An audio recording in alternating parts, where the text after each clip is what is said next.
6. Okay, this is fine ना? ठीक. कीजिए. तो I am going to share my screen. अभी स्क्रीन शेयर कर रहा हूँ. बताना रामा, दिख रहा है?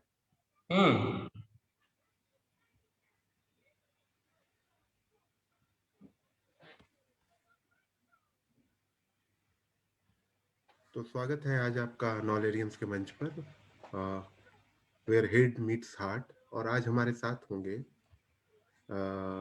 कैप्टन रमाशंकर, रिटायर्ड है, और वो एक एलुमनी है बिहार स्कूल ऑफ योगा मुंगेर के, and he is the founder of Anand yoga centre in Kolkata. इससे पहले कि मैं रमाशंकर के बारे में कुछ कहूँ, रमाशंकर मेरे मित्र भी रहे हैं और शुरुआती दौर पे हमने हजारीबाग में स्कूलिंग साथ में ही की है, और इस तरह से हम लोग का एक हॉक्सा टू हॉक्सा कनेक्ट इवेंट भी ये है. तो आज जो बात करेंगे वो करेंगे Bhagavad Gita as a tool kit for holistic living. तो इसके पहले शुरू करें, आज स्वामी निरंजनानंद सरस्वती जो कि अभी केयर टेकर हैं बिहार स्कूल ऑफ योगा के, उनका जन्मदिन भी है. तो स्वामी जी को जन्मदिन की बहुत बहुत बधाई. और प्रोग्राम की शुरुआत करने से पहले मैं भगवत गीता के एक श्लोक से ही करना चाहूंगा. Chapter 2 verse 14. मात्रा स्पर्श तु कौन्तेय शीतोष्ण सुख दुख दह आगम आपायनो नित्य तम तितस्व भारत. दृष्टि, सुगंध, स्वाद, स्पर्श और श्रवण का अनोखा खेल है सुख दुख का आवागमन. ये अनुभूति मात्र है, परिवर्तन है इसका धर्म. जैसे बदलते हैं ऋतु, बदलता है मौसम, पर आप अनुभव करता है न हुई ये विचलित. सुख दुख में भी निरंतर स्थिर रखिए अपना चित्त. तो वही स्थिति प्रज्ञ की अवस्था जो होती है उस पर भी बात करेंगे, और बात करेंगे ढेर सारी बातों के बारे में, और चर्चा करेंगे भगवत गीता पे, जिसमें मुख्य वक्ता रमाशंकर ही होंगे. तो उनको आमंत्रण देने से पहले मैं प्रपन्न गीता से भी एक जो श्लोक है, जो एक संवाद, एकमात्र संवाद जो है दुर्योधन और कृष्ण के बीच में हुआ था, कि जानामि धर्मम न च मैं प्रवृत्ति, जानामि अधर्मम न च मैं निवृत्ति, त्वया ऋषिकेश हृदय स्थितेन यथा नियुक्त अस्मि तथा करोमि. तो इसको मैंने अपने काव्य श्रेणी में इस तरह से लिखा है कि क्या युद्ध ही बस एक अंतिम पर्याय था, या उससे परे अन्य भी कोई उपाय था. संवाद कृष्ण का दुर्योधन से भी हुआ, और बोल गया वो कलयुग के सत्य को, कि जानता हूं मैं मर्म धर्म का, अंतर्मन मेरा अनुसरण करने को तैयार नहीं है. अधर्म ज्ञात है मुझे, पर क्या करूं प्रभु, इससे निवृत्त होने का विचार नहीं है. और आप मधुसूदन मेरे हृदय में हैं, करता वही मैं हूं जो मुझसे कराते हैं आप. अब आप ही जानो क्या है पुण्य क्या है पाप. हम आज भी कह देते हैं कि ज्ञान मत दो यार. अपना कोई जब आता है रास्ता दिखाने को, अहंकार से भरे बस संवाद होते हैं, फिर मिलता नहीं कंधा कोई आंसू बहाने को. तो इन्हीं शब्दों के साथ मैं कैप्टन रमाशंकर और मेरे मित्र रमाशंकर को आमंत्रित करूंगा कि वो भगवत गीता पे अपना वक्तव्य दें. आमंत्रण है आपका रमाशंकर. हरिओम तत्सत. हरिओम तत्सत. हरिओम तत्सत. आइए चलिए सबसे पहले हम लोग शांति पाठ कर लेते हैं. शांति पाठ के लिए तैयार हो जाइए. जो लोग those who are all connected to this Bhagavad Gita session, जो भी लोग इस सेशन से जुड़े हुए हैं, तो let's begin with a small shanti path. किसी भी एक ध्यान के आसन में बैठ जाइए. अगर कुर्सी पे बैठे हुए हैं तो उस पे भी बैठ सकते हैं, और अगर ध्यान के आसन में पद्मासन, सिद्धासन, सुखासन, किसी भी एक आसन में बैठ जाइए। रीढ़ की हड्डी सीधी, हाथ किसी मुद्रा में और आंखें बंद।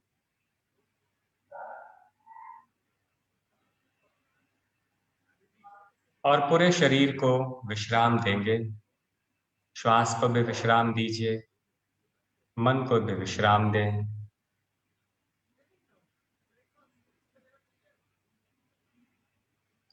ध्यान को भ्रूमध्य में ले आइए। गुरु का ध्यान करेंगे। Swami Sivananda ji of Rishikesh, Swami Satyananda ji, founder of Bihar school of yoga, Swami Niranjanananda, the present paramacharya और guru of Bihar school of yoga, जिनका आज जन्म दिवस भी है। स्वामी सत्संगी, सबको प्रणाम कर लेते हैं। अब या एक ज्योति का या कृष्ण और अर्जुन जी का ध्यान कीजिए। ऐसे ही विजुअलाइजेशन करते हुए हम लोग 3 बार ओम मंत्र का उच्चारण करेंगे एक साथ, और फिर शांति मंत्र एक साथ। ओम के उच्चारण के लिए श्वास अंदर लीजिए। ओम।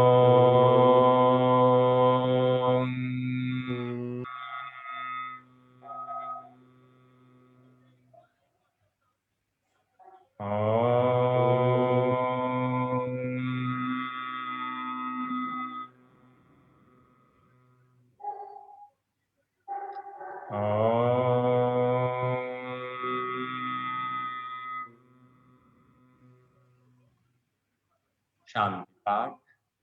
ओम सहना भवतु, सहनौ भुनक्तु, सह वीर्यं करवावहै, तेजस्विनावधीतमस्तु मा विद्विषावहै। ओम शांति शांति शांति। हरि ओम। शांति एवं आनंद की अनुभूति। दोनों हथेलियों को आपस में रगड़ लीजिए। हथेली के मध्य भाग को आंखों के ऊपर रखिए। धीरे से हाथ को नीचे ले आइए। हरि ओम तत्सत, हरि ओम तत्सत, हरि ओम तत्सत। इसी प्रकार से हम लोग हर सेशन, चाहे वो योग का है या किसी भी चीज का, शुरू कर सकते हैं। तो शांति पाठ basically to tranquilize all the energies, or you can say you're doing something else, now you want to start something else, तो उसके पहले शांति पाठ कर लेने से न्यूट्रलाइज कर लेते हैं अपने आप को और फोकस कर लेते हैं to start the whatever you want to start. That is the purpose of doing the shanti part in the beginning and the end.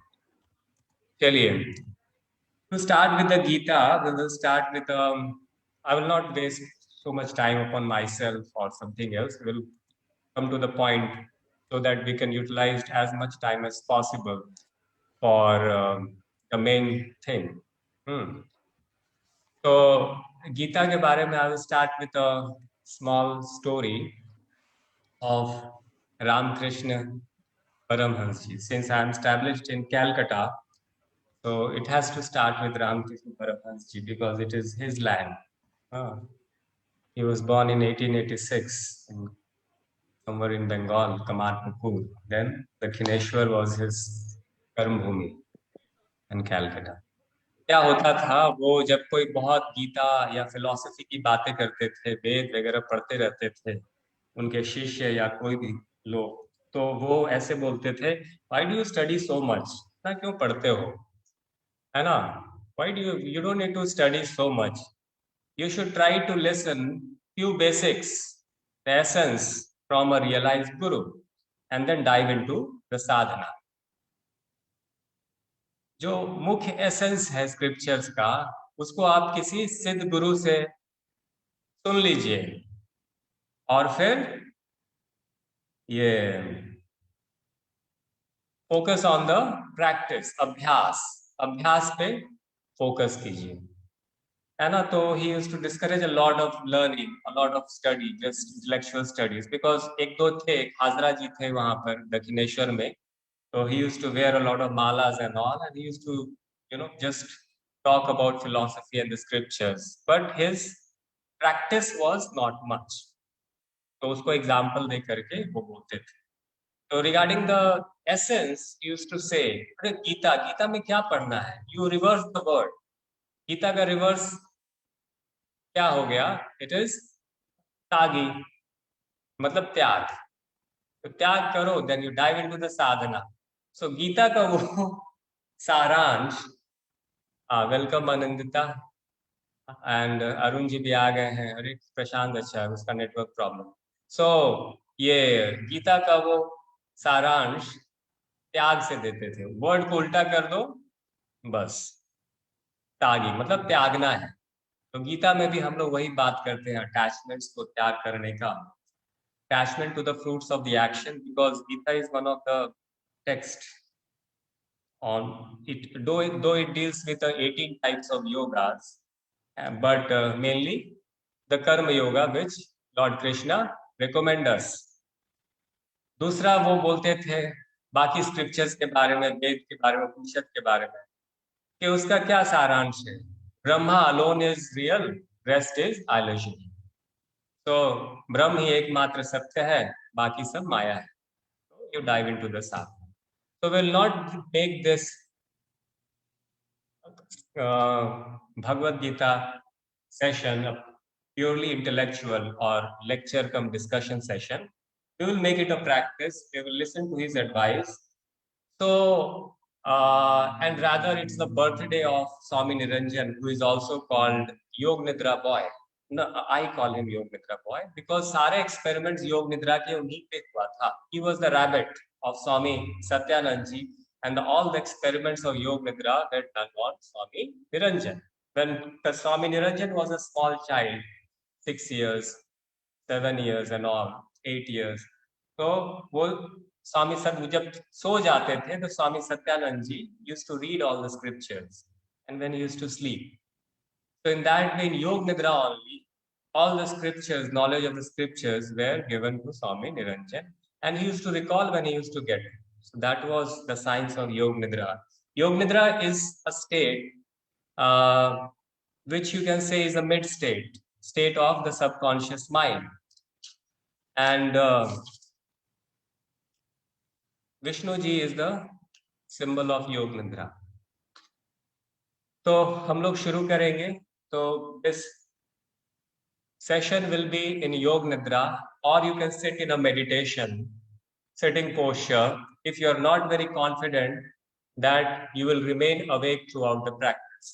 Yog Nidra हम लोग लेट के करते हैं शवासन में, पीठ के बल लेट जाते हैं, दोनों पांव थोड़े खुले हुए, हाथ बगल में।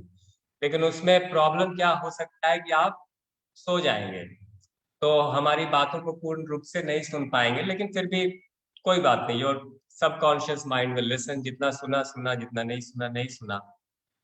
Otherwise, if you always fell asleep in every Yoga Nidra, then you can sit in a meditative posture also and do the practice in a meditation like Sukhasana, Siddhasana, Padmasana. तो दोनों options I keep it open. ठीक है, तो चलिए, या तो योग निद्रा शवासन में लेट जाइए, या फिर सिद्धासन सुखासन में बैठ जाइए, और हम लोग अब शुरू करते हैं। So this will be experiential योग निद्रा। वी विल गो थ्रू योग यात्रा of Bhagavad Gita in the visualization. Those who know Yog Nidra, they can understand what I am going to do. And then we will see what is happening at actually Bhagavad Gita, and how Bhagavad Gita can lead us to a holistic living.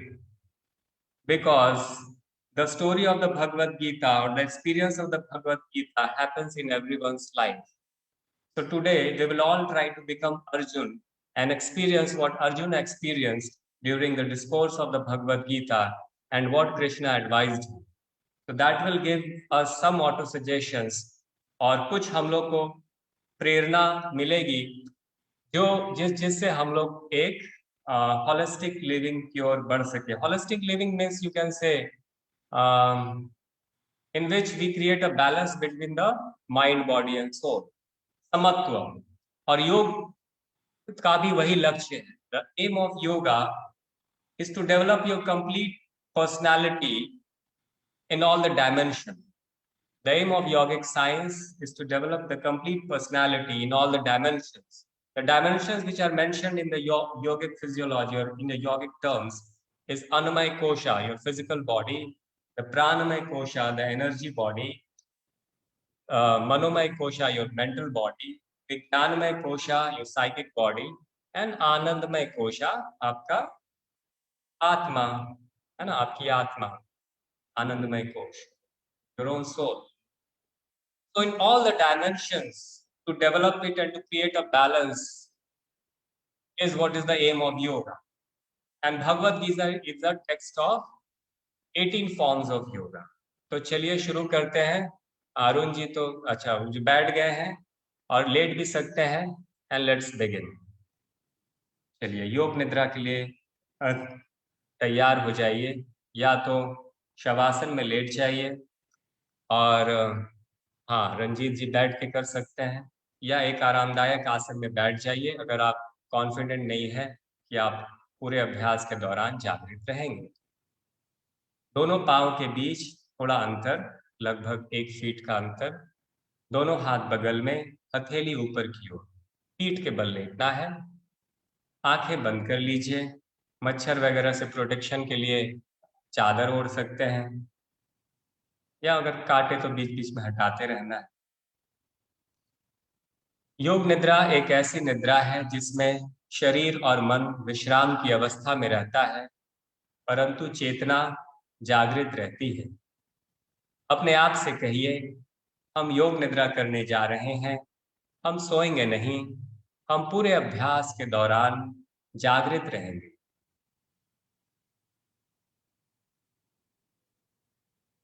शरीर और मन दोनों को शिथिल कर दीजिए। Relax the body and mind.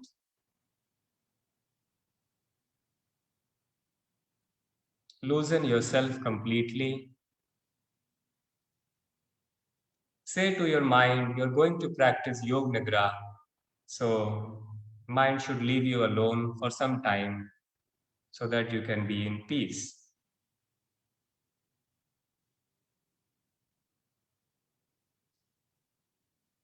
जो भी इंस्ट्रक्शन मिलता है, जितना भी आराम से आप फॉलो कर सकते हैं, उतना ही फॉलो करना है।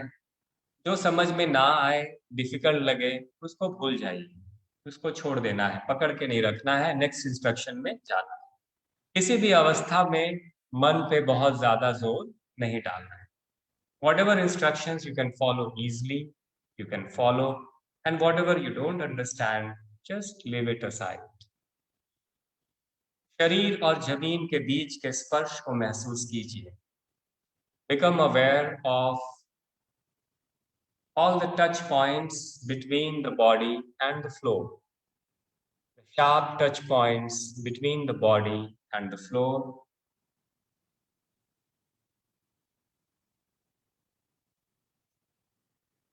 एड़ी और जमीन, the calf and the floor, buttocks and the floor, the shoulder blades and the floor, arms and the floor, दोनों बाह और जमीन का स्पर्श, सिर और जमीन का स्पर्श। अब सजगता को दूर से आती हुई आवाजों पे ले जाएं।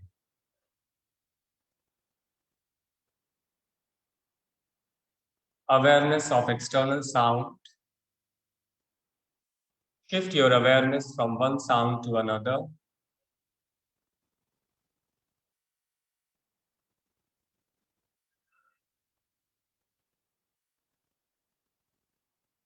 सजगता एक आवाज से दूसरे आवाज पे,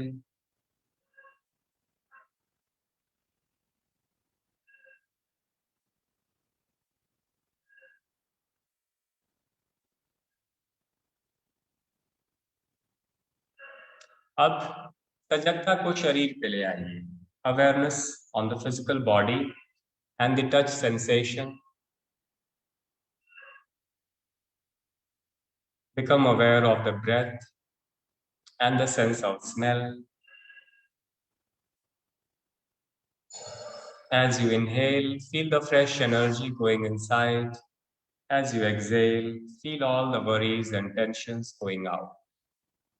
श्वास लेते हुए एक नई शक्ति का अनुभव, श्वास छोड़ते हुए सारा तनाव बाहर निकालिए. मन में एक संकल्प लेंगे जो आप हर योग निद्रा में दोहराते हैं, और जो योग निद्रा पहली बार कर रहे हैं वो संकल्प को स्किप कर सकते हैं. सोच समझ के अपना बैठ के कभी संकल्प सोचिएगा. संकल्प एक ऐसा सकारात्मक वाक्य होता है जो आपके आध्यात्मिक जीवन के लक्ष्य को दर्शाता हो. Resolve is a short statement which shows the aim and objective of your spiritual life. अब हम सजगता को शरीर के विभिन्न अंगों में घुमाएंगे. Now we will rotate the consciousness to different parts of the body. When I take the name of any part, feel that part, relax that part, visualize that part. जिस भी अंग का नाम लेंगे आप उसके प्रति सजग बनेंगे, उसको विश्राम देंगे, उसको विजुअलाइज करेंगे, उसको रिलैक्स करेंगे. Awareness on the right side of the body, right hand thumb, second finger, third finger, fourth finger, fifth finger, palm, back of the palm, wrist, lower arm, elbow, upper arm, shoulder, armpit, right side of neck, right chest, right waist, right hip, right thigh, right knee, right calf, right shin, right ankle, right heel, right sole, right big toe, second toe, third toe, fourth toe, fifth toe. Whole right side, whole right side, whole right side. Now left side of the body.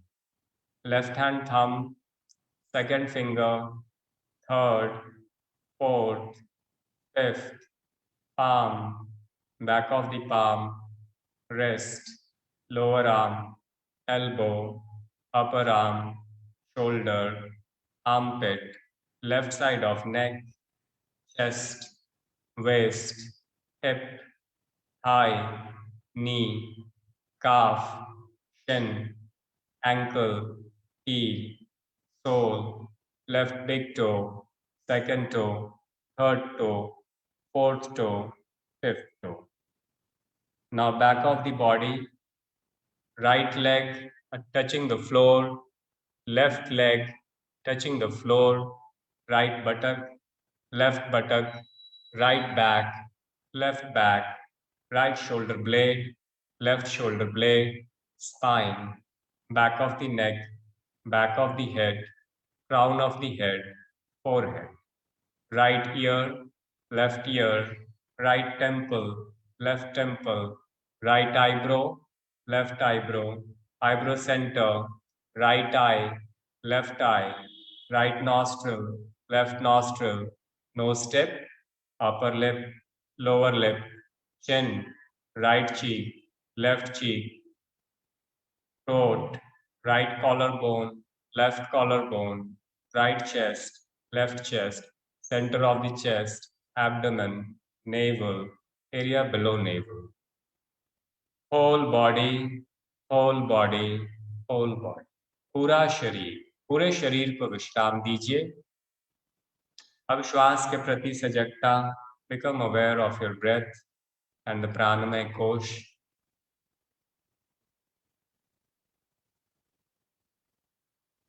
As you inhale, awareness from the navel to the throat. As you exhale, from the throat down to the navel. श्वास लेते हुए सजगता नाभि से कंठ तक, श्वास छोड़ते हुए कंठ से नाभि तक। Inhale, pull in the air from the navel to the throat. Exhale from the throat down to the navel. But do not force yourself. Just awareness. Try to be experience the pranamaya kosh. Leave the physical body. शरीर की सजगता छोड़ के प्राणमय कोश की सजगता को जागृत करना है और श्वास लेते हुए नाभि से कंठ, श्वास छोड़ते हुए कंठ से नाभि।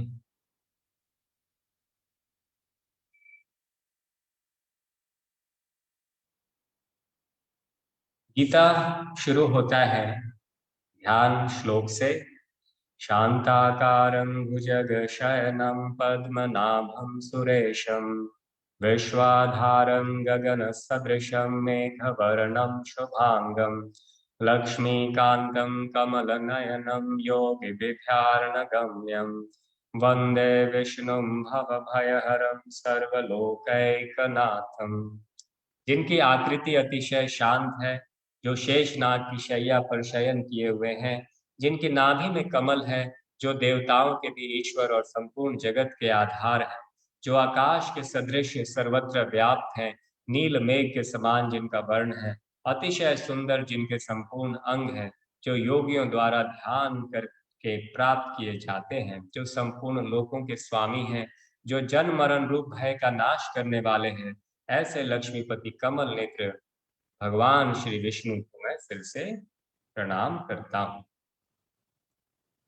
तो विष्णु जी शेषनाग की शैया पर योग निद्रा में रहते हैं, तो ही सिंबलाइज योग निद्रा। श्वास को विश्राम दीजिए। Now we move ahead with the visualization. We'll skip the stage of opposite sensations. Now visualize the battlefield of Kurukshetra. Kurukshetra की युद्ध भूमि की कल्पना कीजिए, क्योंकि यही क्षेत्र है जहां गीता का ज्ञान कृष्ण जी ने अर्जुन को दिया था। दोनों तरफ दो सेनाएं, एक तरफ पांडव, एक तरफ कौरव, या दो प्रकार की सेनाएं, एक धर्म के लिए और एक जो पार्टी है वह धर्म के साथ है। और वहीं पे एक रथ पे सारथी के रूप में कृष्ण जी मोर मुकुट पहने हुए बैठे हैं। उनको ध्यान से देखिए और रथ पे सवार वीर अर्जुन है। अर्जुन को ध्यान से देखिए और उसमें अपनी ही आकृति को देखने का प्रयास कीजिए।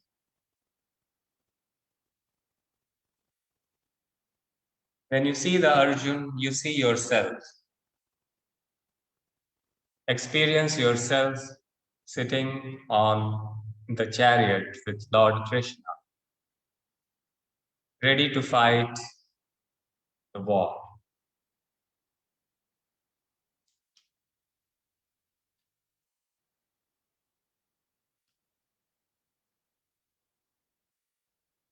आपका मन किसी कारण उद्वेलित है।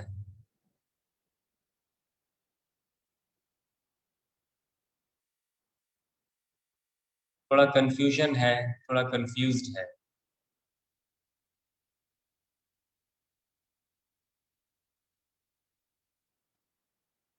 फिर आप कृष्ण जी को कहते हैं, हे अच्युत, मेरे रथ को दोनों सेनाओं के बीच में खड़ा कीजिए। और जब तक कि मैं युद्ध क्षेत्र में डटे हुए युद्ध के अभिलाषी इन विपक्षी योद्धाओं को भली प्रकार देख लूं, इस युद्ध रूप व्यापार में मुझे किन किन के साथ युद्ध करना योग्य है, तब तक उसे खड़ा रखिए। दुर्बुद्धि दुर्योधन का युद्ध में हित चाहने वाले और जो वे राजा लोग इस सेना में आए हैं, इन युद्ध करने वालों को मैं देखूंगा। तो इस प्रकार से अर्जुन की अभिलाषा हुई कि वो दोनों सेनाओं को देखेंगे। तो कृष्ण जी रथ को दोनों सेनाओं के बीच में लाके खड़ा कर देते हैं। वैसा ही विजुलाइज कीजिए। अब आप देखते हैं सेना के दोनों ओर अपने सगे संबंधियों को, अपनी ओर भी और विपरीत ओर में। भीष्म पितामह जो आपके पितामह हैं, आपके अपने गुरु, जिन्होंने आपको गुरु दीक्षा दी है, हर प्रकार की शिक्षा दी है, द्रोणाचार्य, और आपके भाई, कजन्स और भी जितने रिलेटिव्स हैं, वो भी विपक्षी पक्ष में हैं, और आप देखते हैं उनसे भी आपको युद्ध करना पड़ेगा।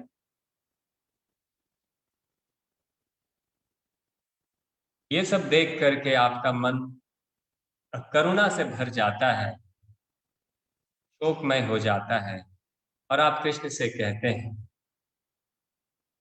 उसी चीज को आप महसूस कीजिए।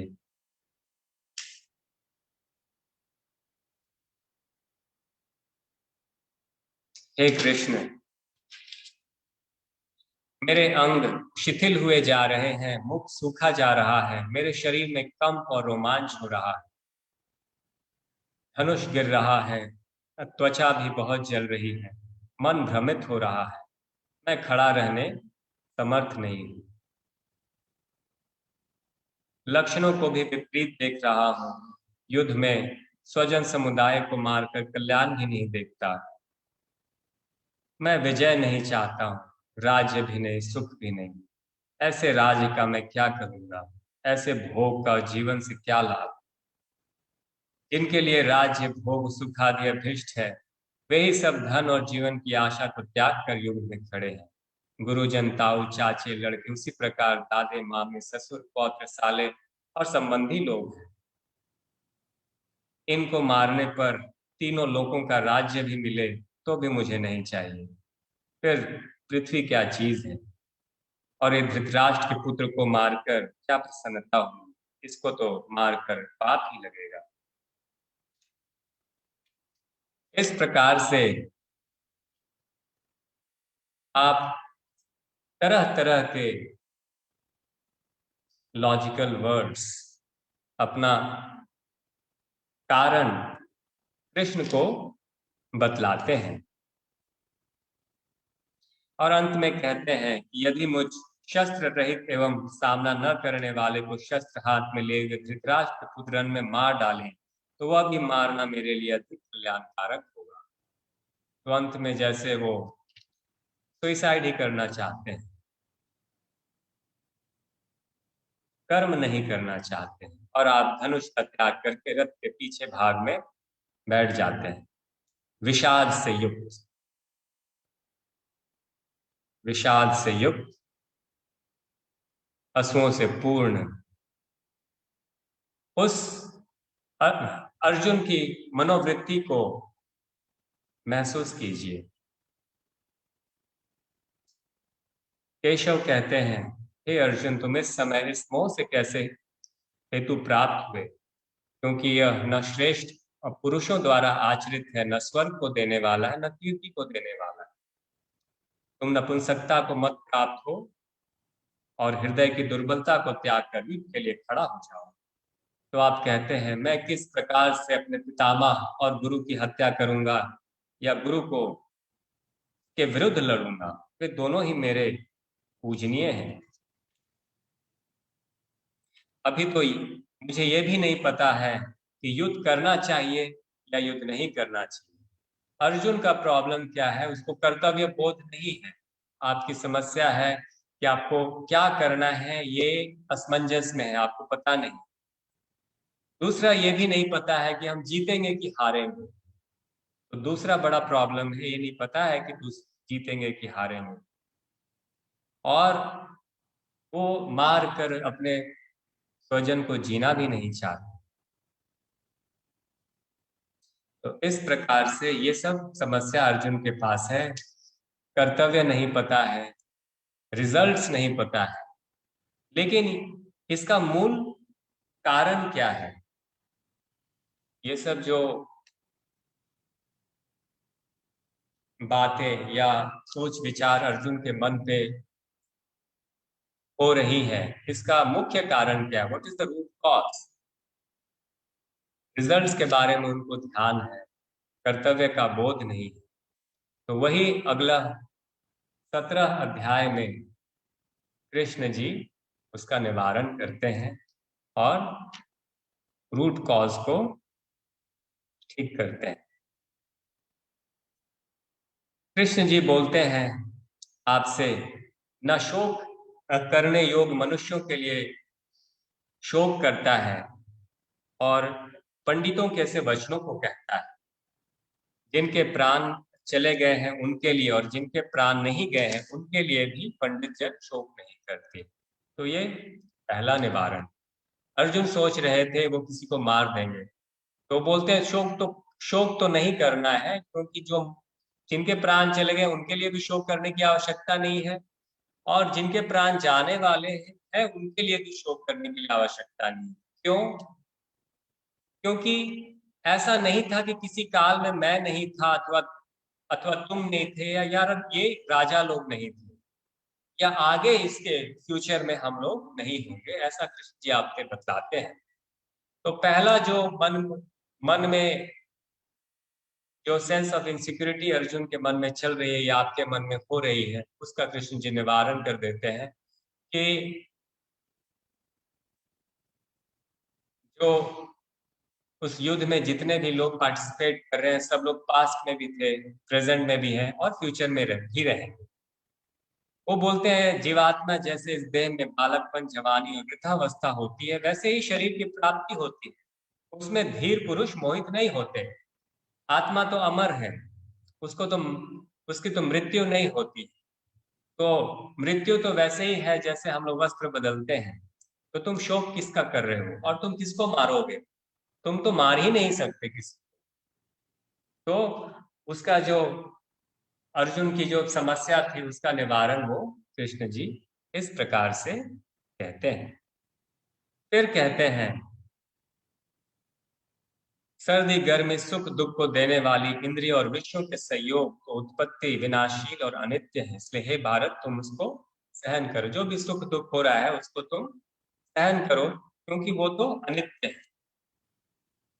जो भी अभी मोह माया आपके मन में आपको उद्वेलित कर रही है, उनको तुम सहन करो।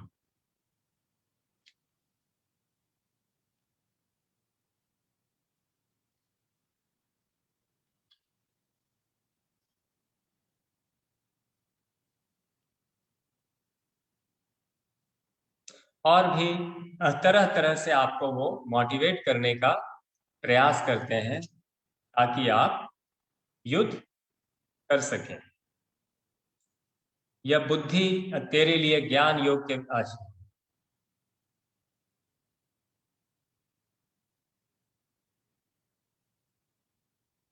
कर्म योग में निश्चयात्मिकता बुद्धि एक ही होती है, किंतु अस्थिर विचार वाले विवेकहीन सकाम मनुष्यों की बुद्धियां निश्चय ही बहुत भेदों वाली और अनंत होती है।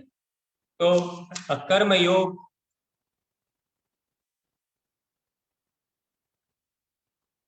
करने की प्रेरणा कृष्ण जी अर्जुन को देते हैं कि तुम अनासक्त भाव से अपने कर्मों को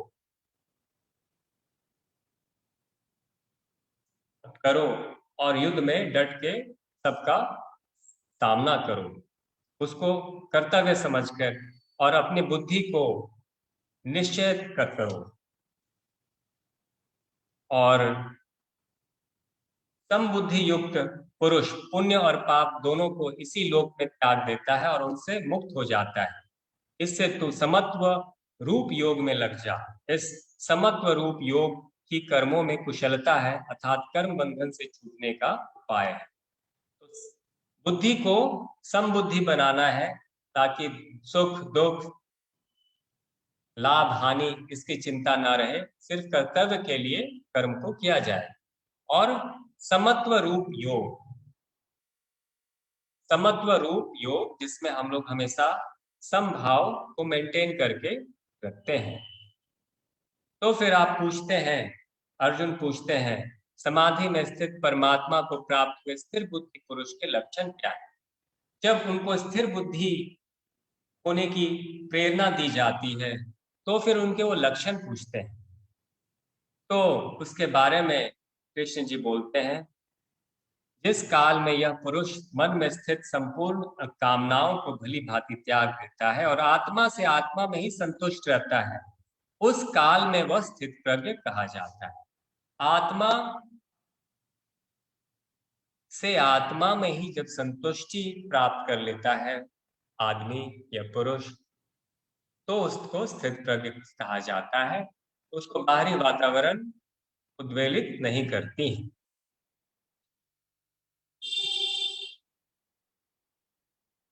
फिर अर्जुन का दूसरा सवाल होता है, अगला सवाल होता है कि कर्म की अपेक्षा आप ज्ञान को श्रेष्ठ कहते हैं, तो फिर हे केशव, मुझे भयंकर कर्म में क्यों लगाते हैं?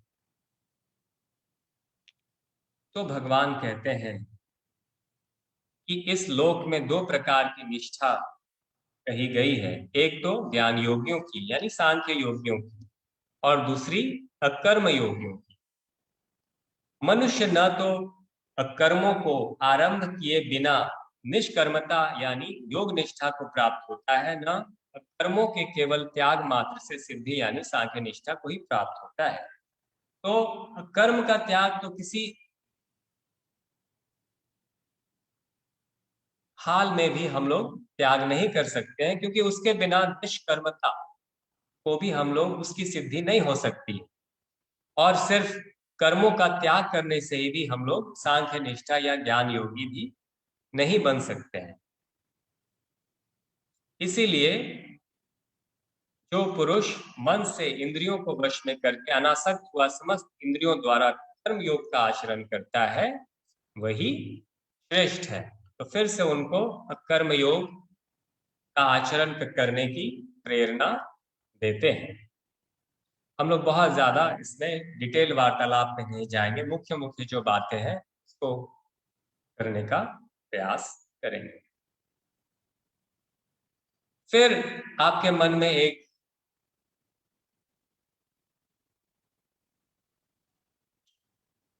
सवाल आता है, यानी अर्जुन के मन में सवाल आता है, तो फिर मनुष्य स्वयं न चाहता हुआ भी लात लगाए हुए की भांति किस प्रकार प्रेरित होकर पाप का आचरण करता है? तो किस किस कारण मनुष्य आचरण करता है, यानी पाप का आचरण करता है? तो उसमें भगवान बोलते हैं, रजोगुण से उत्पन्न हुआ यह काम ही क्रोध है, यह बहुत खाने वाला अर्थात भोगों से कभी ना घाने वाला और बड़ा पापी है, इसको ही तो इस विषय में वैरी जान। तो पाप का कारण या हम लोग जो भी कर्म करते हैं जो कर्तव्य के अनुसार नहीं हो या दूसरों को कष्ट पहुंचाने वाला हो, वो हम लोग अपने रजोगुण से प्रेरित होकर करते हैं या तमोगुण से प्रेरित होकर हम लोग करते हैं।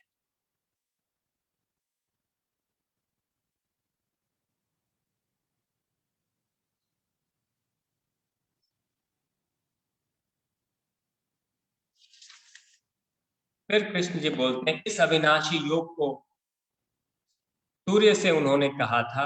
सूर्य ने अपने पुत्र वैवस्वत मनु से कहा और मनु ने अपने पुत्र राजा इक्ष्वाकु से कहा। हे परंतप अर्जुन, इस प्रकार परंपरा से प्राप्त इन योग को राजर्षियों ने जाना, किंतु उसके बाद यह योग बहुत काल से पृथ्वी लोक में लुप्त हो गया।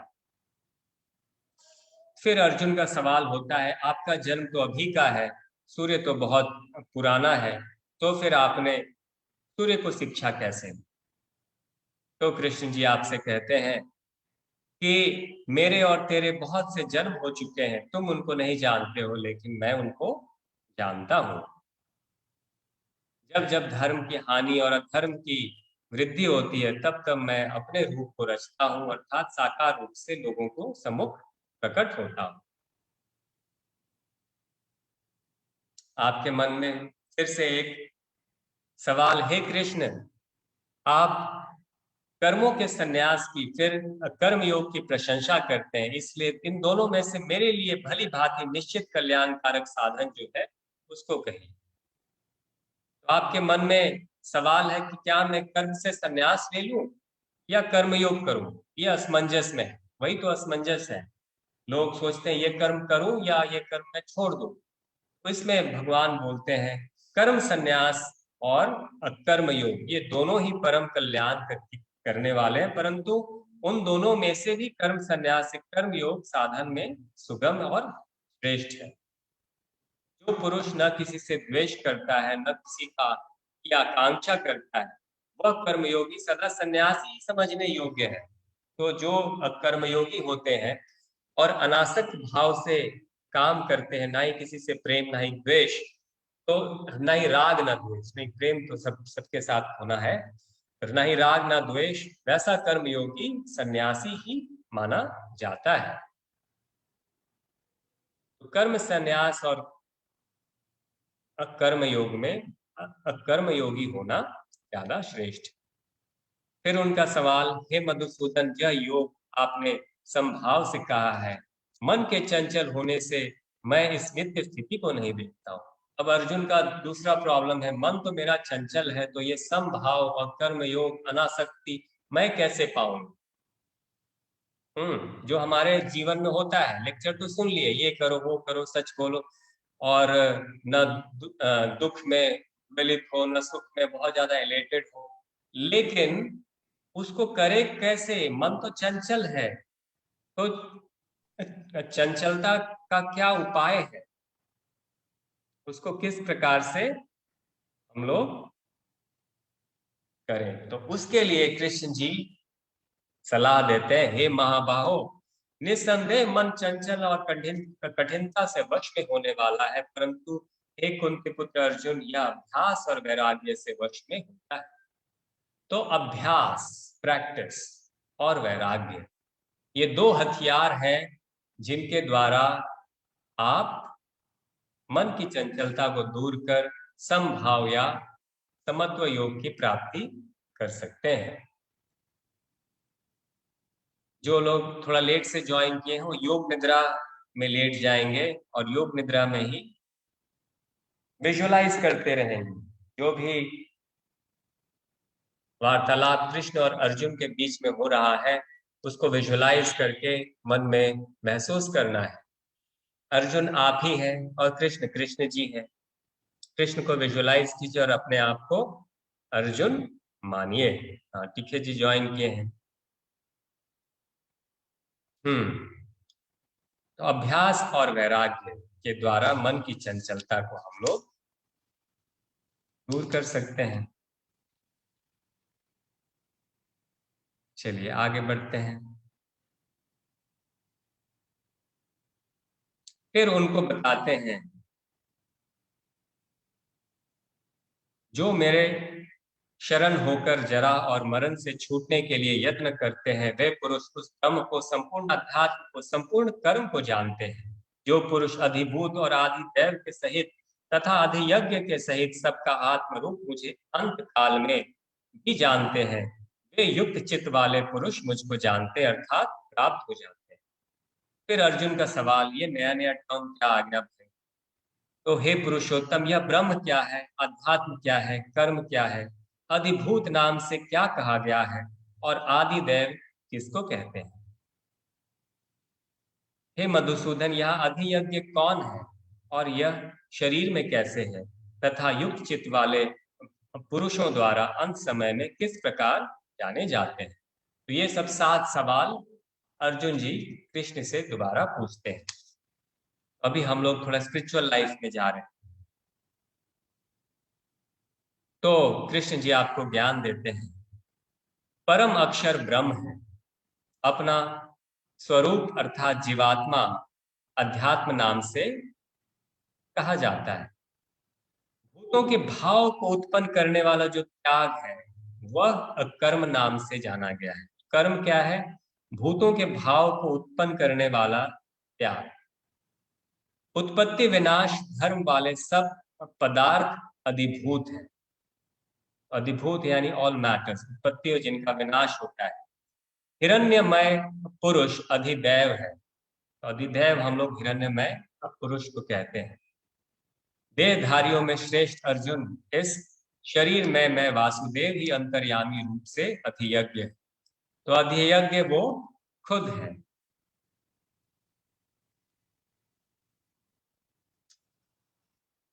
फिर उसके बाद ज्ञान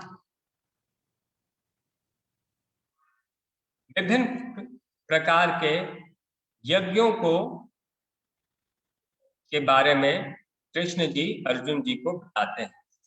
यज्ञ के बारे में विस्तार से भगवत गीता में कृष्ण जी अर्जुन को बताते हैं कि यज्ञ सिर्फ जो बाहरी यज्ञ होता है वो नहीं होता है, पर यज्ञ बहुत प्रकार से होता है। यज्ञ इस प्रकार से भी हो जाता है जिसमें ब्रह्म की आहुति ब्रह्म दी जाती है। फिर यज्ञ प्राण वायु के द्वारा हो सकता है। अपान को प्राण में यज्ञ किया जा सकता है, या प्राण को अपान में यज्ञ किया जा सकता है, या प्राण को प्राण में ही यज्ञ किया जा सकता है।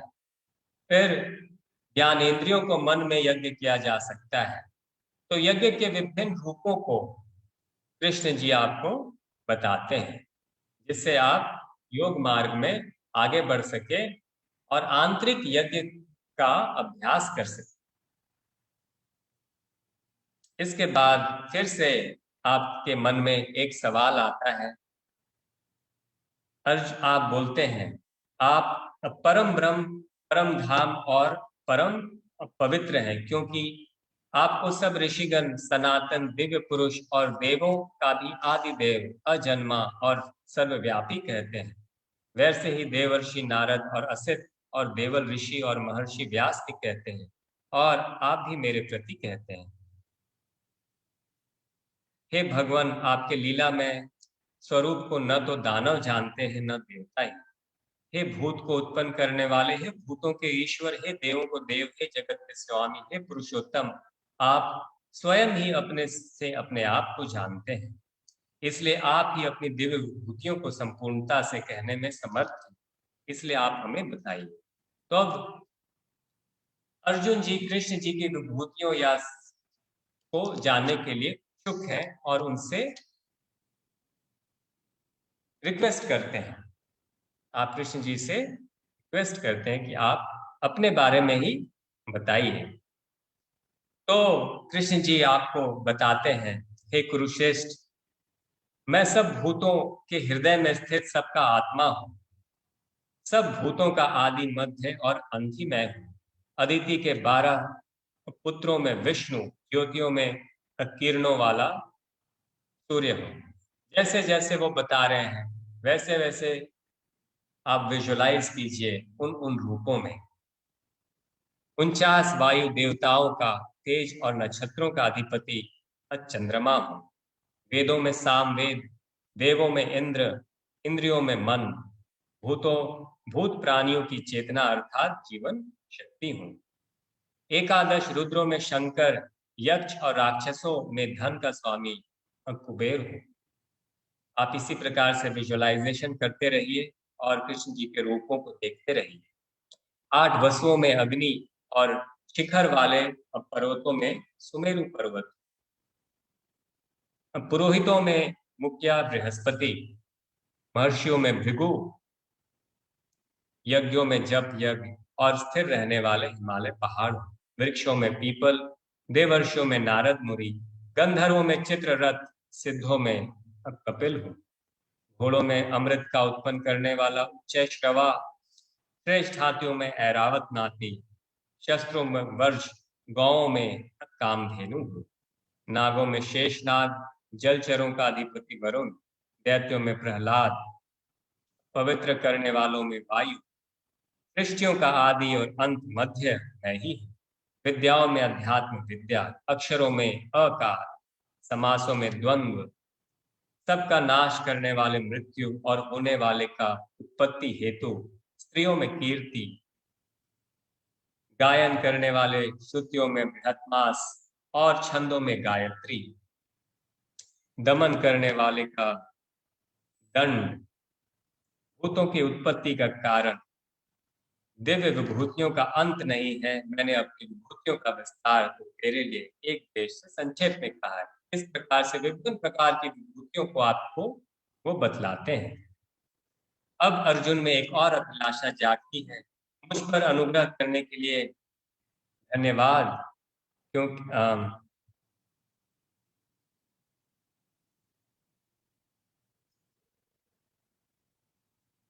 यदि मेरे आपका वह रूप देखा जाना शक्य है, ऐसा मानते हैं, तो हे योगेश्वर, उस अविनाशी स्वरूप का मुझे दर्शन कराए।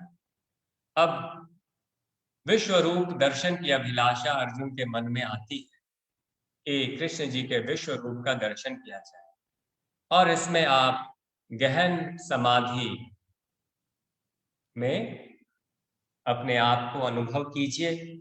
धीरे धीरे के आप संप्रज्ञात समाधि में जाते हैं, जहां पर ईश्वर का दर्शन होता है।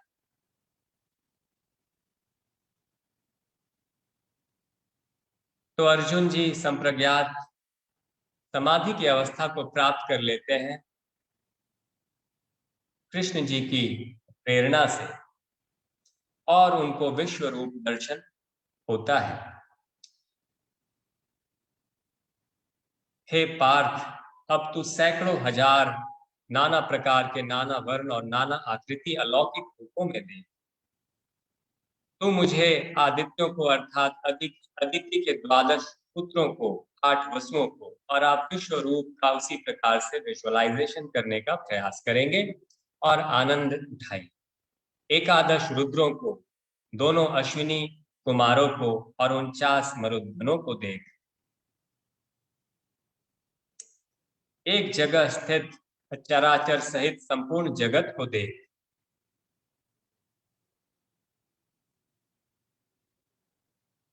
महायोगेश्वर, सब अनेक मुख और नेत्रों से युक्त, अनेक अद्भुत दर्शनों वाले, बहुत से दिव्य भूषणों से युक्त, बहुत से दिव्य शस्त्रों को हाथ में उठाए हुए, दिव्य माला और वस्त्रों को धारण किए हुए, दिव्य गंध का सारे शरीर में लेप किए हुए, सब प्रकार के आश्चर्यों से युक्त, आकाश में 1000 सूर्य के एक साथ उदय होने से उत्पन्न जो प्रकाश हो, वह भी उस विश्व रूप परमात्मा के प्रकाश के सदृश कदाचित ही। कृष्ण जी का विश्व रूप देखकर आप बोलते हैं, हे देव, मैं आपके शरीर में संपूर्ण देवों को अर्थात भूतों के समुदाय को, कमल के आसन पर विराजित ब्रह्मा को, महादेव को, संपूर्ण ऋषियों को और दिव्य सर्पों को देखता हूं। हे विश्व के स्वामी, अनेक भुजा, पेट, मुख और नेत्रों से युक्त, सब ओर से अनंत, मैं आपको मुकुट युक्त, गदा युक्त, चक्र युक्त, सब ओर से प्रकाशमान तेज के पुंज, प्रज्वलित अग्नि, सूर्य के सदृश ज्योति युक्त, कठिनता से देखे जाने वाले, सब ओर से अमेय स्वरूप देखता हूं। आप ही परम ब्रह्म परमात्मा है, जगत के परम आश्रय है। आपको आदि अंत और मध्य से रहित, अनंत सामर्थ्य से युक्त, अनंत भुजा वाले, चंद्र सूर्य नेत्रों वाले, प्रज्वलित अग्नि रूप मुख वाले, यह स्वर्ग और पृथ्वी के बीच का संपूर्ण आकाश, सब दिशाएं एक आप से ही परिपूर्ण है। इस प्रकार वो प्रभु के सर्वव्यापिकता को देखते हैं। जो 11 रुद्र और 12 आदित्य, 8 वसु, साध्यगण, विश्वदेव, अश्विनी कुमार, मरुदगण, पितरों का समुदाय, गंधर्व, यक्ष, राक्षस और सिद्धों के समुदाय, वे सब ही विस्मित होकर आपको देखते हैं।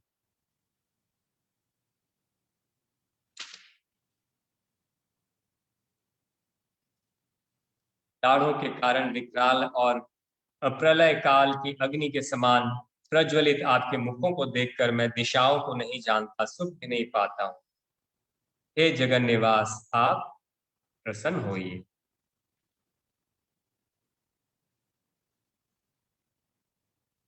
इस प्रकार से उनके विश्व रूप को देखकर अर्जुन में एक थोड़ा सा भय आ जाता है। उसके बाद वो उनसे कहते हैं कि आप वापस अपने चतुर्भुज रूप में आ जाइए। तो फिर से आपके रिक्वेस्ट से चतुर्भुज रूप में, सौम्य मूर्ति रूप में दिखला करके वापस अपने नॉर्मल रूप में कृष्ण जी आ जाते हैं। तो कृष्ण जी के चतुर्भुज रूप को देखिए और उसके बाद उनके स्वाभाविक रूप को देखिए।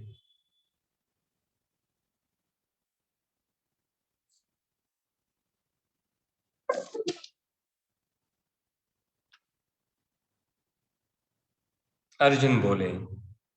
इसके बाद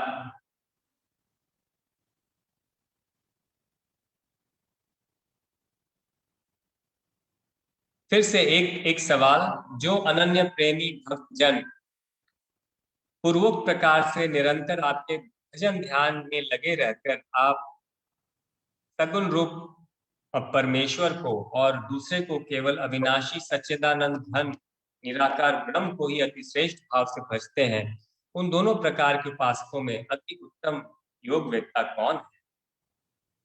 तो उसके बारे में वासुदेव कहते हैं कि जो भक्तजन अतिशय श्रेष्ठ श्रद्धा से युक्त होकर मुझ सगुण रूप परमेश्वर को भजते हैं, वे उनको अति प्रिय हैं और वही योगी अति मान्य है।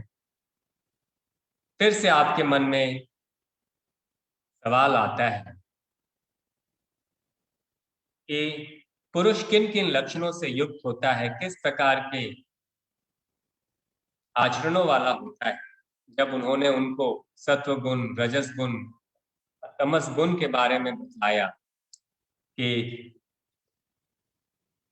ये जो हम जो भी कर्म करते हैं वो किसी न किसी गुणों से प्रेरित होता है।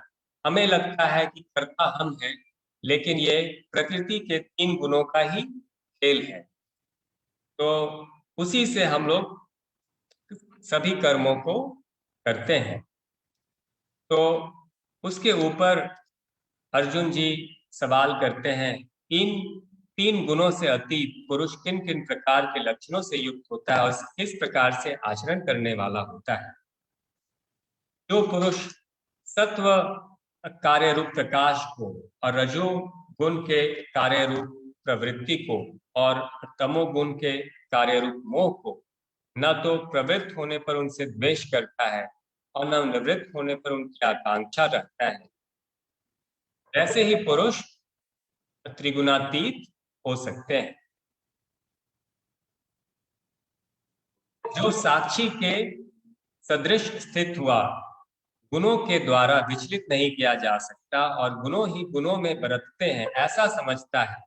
जो सच्चिदानंद घन परमात्मा में एक ही भाव से स्थित रहता है, उस स्थिति से कभी विचलित नहीं होता।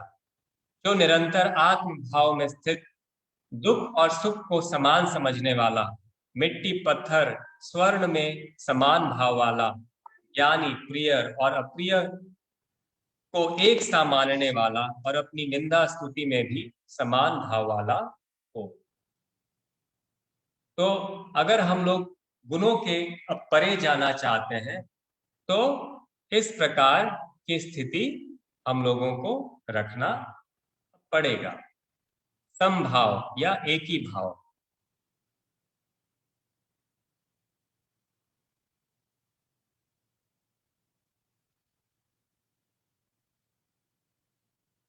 उसके बाद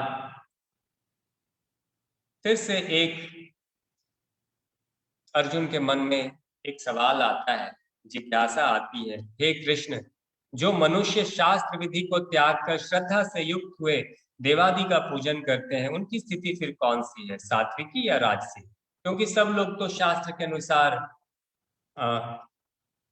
साधना या भजन नहीं कर सकते हैं, तो उनकी क्या स्थिति होती है?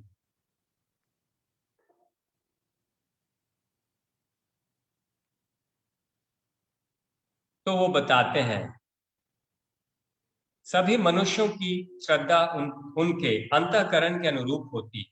जो पुरुष श्रद्धामय है वह स्वयं भी वही है। सात्विक पुरुष देवों को पूजते हैं, राजस पुरुष यक्ष और राक्षसों को, और अन्य जो होते हैं तामसिक वो प्रेत और भूत गणों को पूजते हैं। तो अभी जब ये जो 3 गुण है उसके बारे में कृष्ण जी उनको विस्तार से बताते हैं।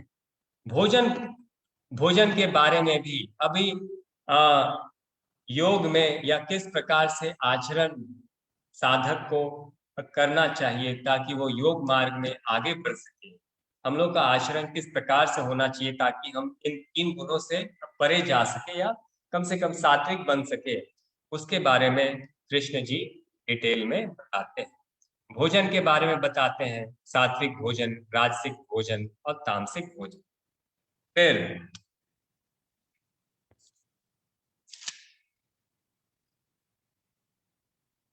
यज्ञ के बारे में बताते हैं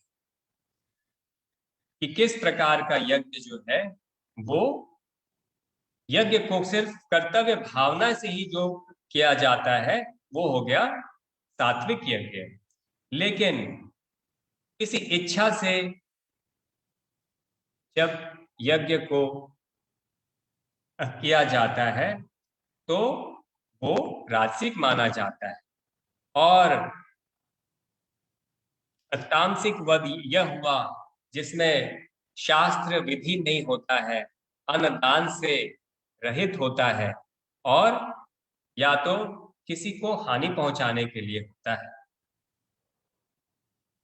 फिर उन्होंने सात्विक तप, राजसिक तप और तामसिक तप के बारे में बताया। सब में एक मुख्य कर जो बातें थी, कर्तव्य भावना से जो भी चीज किया जाए यज्ञ तप वगैरह वो सात्विक मानी जाती है। जो अपने किसी अभिलाषा से किया जाता है, स्वार्थ के लिए किया जाता है, वो राजसिक होता है।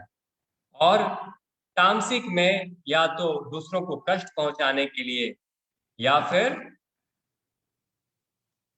विधि से रहित जो होता है वो तामसिक की कैटेगरी में आता है। इसी प्रकार से दान के बारे में बताया, सात्विक दान कर्तव्य भावना से दिया जाता है और उपयुक्त जो पात्र है उनको दिया जाता है। राजसिक दान में भी स्वार्थ छिपा होता है और उपयुक्त पात्र नहीं होते। फिर ओम तत्सत, इसके बारे में कृष्ण जी ने अर्जुन को बताया कि ओम तत्सत का क्या मतलब होता है। ये 3 शब्द हैं जो परमात्मा के लिए इस्तेमाल किए जाते हैं। फिर अर्जुन के मन में फिर से अभिलाषा होती है कि वो संन्यास और त्याग के तत्वों को अलग अलग जाने। ये अंतिम अध्याय में संन्यास और त्याग, तो उन्होंने बताया त्याग राजसिक, सात्विक, तामसिक 3 प्रकार के भेदों से कहा गया है। और यज्ञ, दान और तप रूप कर्म त्याग करने के योग्य नहीं है, बल्कि वह तो अवश्य कर्तव्य है। तो कर्तव्य का त्याग नहीं करने की प्रेरणा गीता या भगवत गीता में कृष्ण जी अर्जुन को बताते हैं कि त्याग का मतलब कर्तव्य का त्याग नहीं है। त्याग का मतलब जो हम कर्म करते हैं उससे जो फल की प्राप्ति होती है उसमें जो आसक्ति होती है, आसक्ति का त्याग। कर्तव्य के त्याग को करने की आवश्यकता नहीं है। यज्ञ, दान और तप रूप कर्मों को तथा और भी संपूर्ण कर्तव्य कर्मों को आसक्ति और फलों का त्याग करके अवश्य करना चाहिए। यह मेरा निश्चय किया हुआ उत्तम मत है।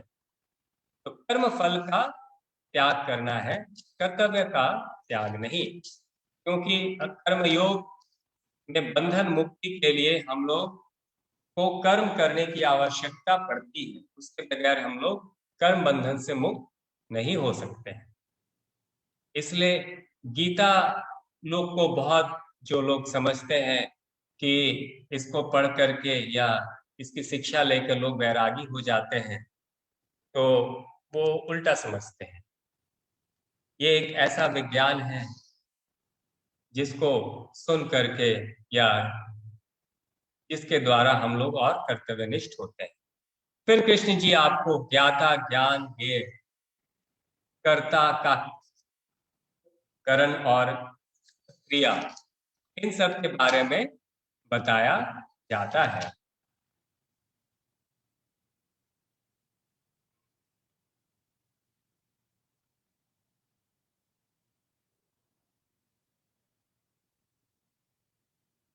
अंत में अर्जुन का मोह नष्ट हो जाता है, स्मृति प्राप्त कर लेते हैं, जो भी उनका कंफ्यूजन था, संशय था अपने कर्तव्य के प्रति, वो भी नष्ट हो जाता है और वो कहते हैं कि हे केशव, आप हमें आज्ञा दीजिए, क्या करना है। आपकी कृपा से मेरा मोह नष्ट हो गया है और मुझे ज्ञान की प्राप्ति हो गई है और मैं अब युद्ध के लिए तत्पर हूं और आपकी आज्ञा का इंतजार है। इस प्रकार से अपने मन में भावना ले आइए। अब अपने संकल्प को दोबारा 3 बार दोहराइए, जो संकल्प आपने योग निद्रा के शुरुआत में लिया था।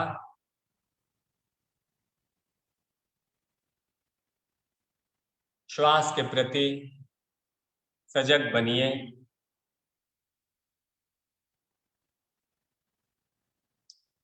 आसपास के वातावरण की सजगता,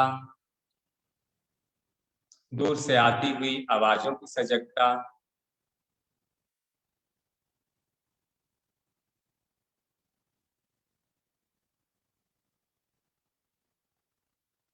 अब हाथ पांव की उंगलियों को हिलाना शुरू कीजिए।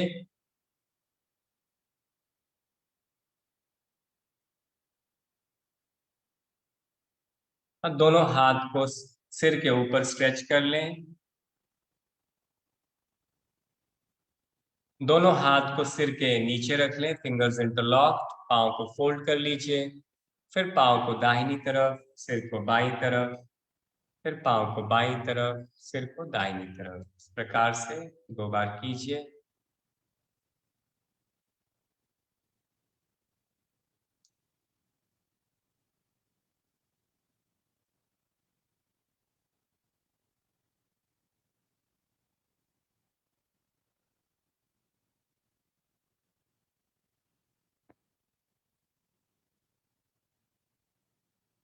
अब धीरे से उठ के बैठ जाएंगे। योग निद्रा का अभ्यास समाप्त हुआ। तो योग निद्रा एक ऐसा विज्ञान है जिसके द्वारा जो अर्जुन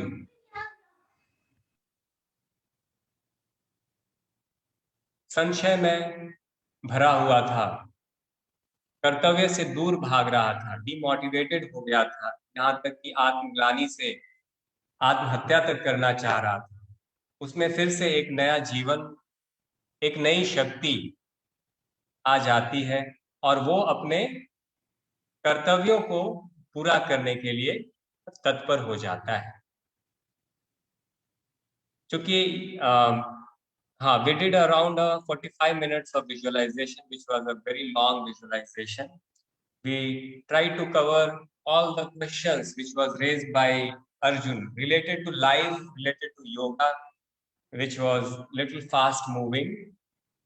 तो एक बार अभ्यास करने से फिर भी उतना क्लियर नहीं हुआ होगा और मैंने भी इसका अभ्यास आप किसी को फर्स्ट टाइम करवाया, but frequent such sessions can give you a glimpse of what type of mental or what type of feeling Arjun was going through.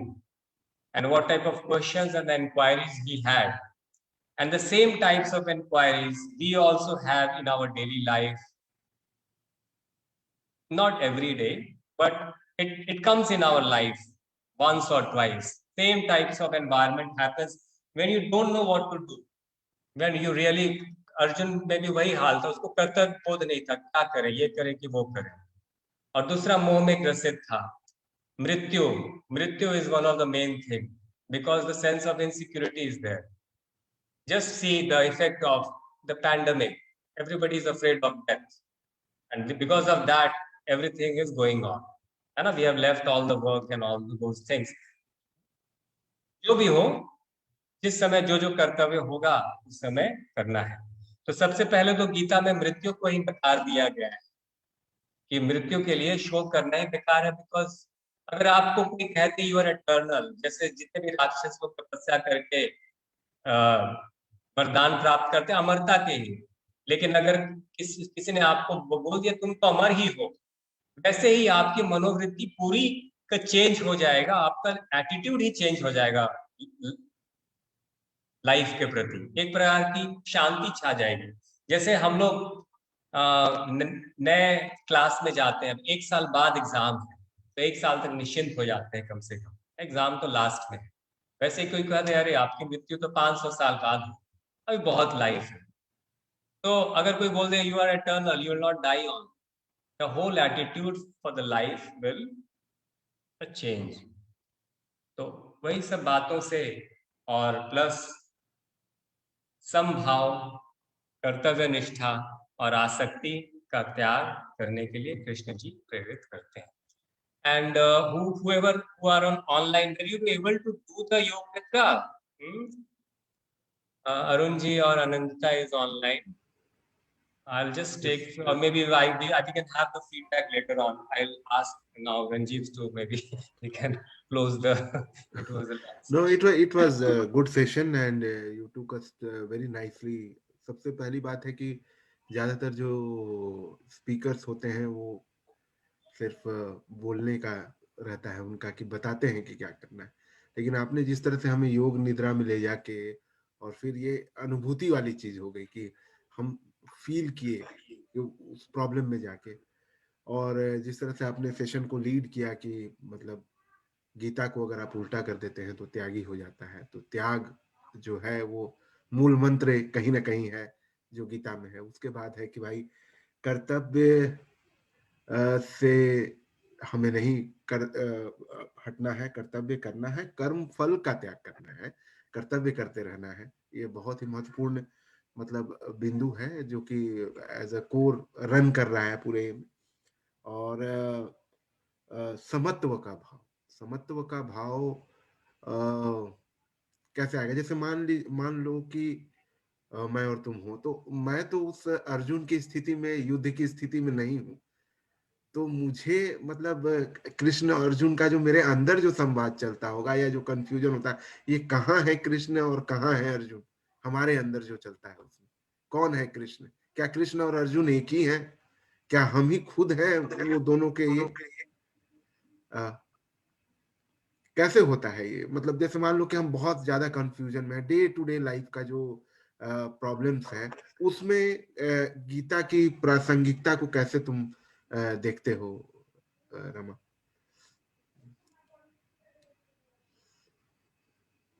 आइए तो फिर हम लोग लेट्स एंड द सेशन, है ना. It was basically to give the experience. You really feel what Arjun is feeling, and Yes. then automatically whatever the Krishna is saying or trying to teach, Yes. you get the teaching firsthand. हाँ. That was the objective of you taking it yoga nidra and experiencing and visualizing, because Yes. that become the live experience. Yes. आइए हम लोग अब शांति पाठ कर लेते हैं, Mhm. and then we will conclude. आंखें बंद कर लीजिए, ध्यान को भ्रूमध्य में ले आइए, एक और वही कृष्ण जी अर्जुन जी का ध्यान करेंगे. Visualise Lord Krishna giving sermons to Arjun for Om chanting. Breathe in deeply. Om.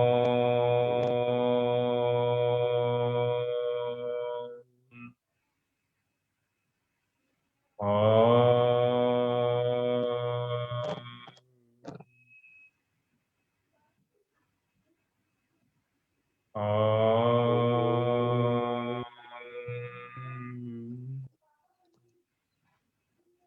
पाठ।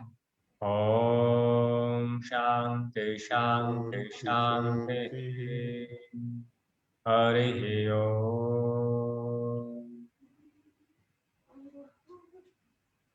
Rub the palm, place the center of the palm on the eyes. Relax, energize. Hari Om Tat Sat. Hari Om Tat Sat. Hari Om Tat Sat. Thanks for all of you who have done this session on Zoom, and special thanks to Dr. TK, who is the head of the Department of Yoga and Philosophy of Sanchi University, the University for Buddhist and Indian Studies. So, and he's of a classmate of Bihar School of Yoga. So, at present, he is heading the Department of Yoga in that university. And thanks others and whoever is on live on Facebook. If you have any questions and all, you can always get in touch with Ranjit ji or something, and you can always contact us. Yes. Thank you, Rama, and thank you all for joining. It was really a good session.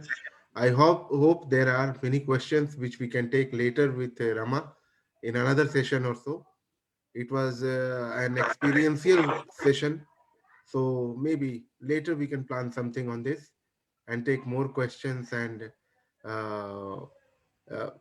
we could delve deep into Bhagavad Gita.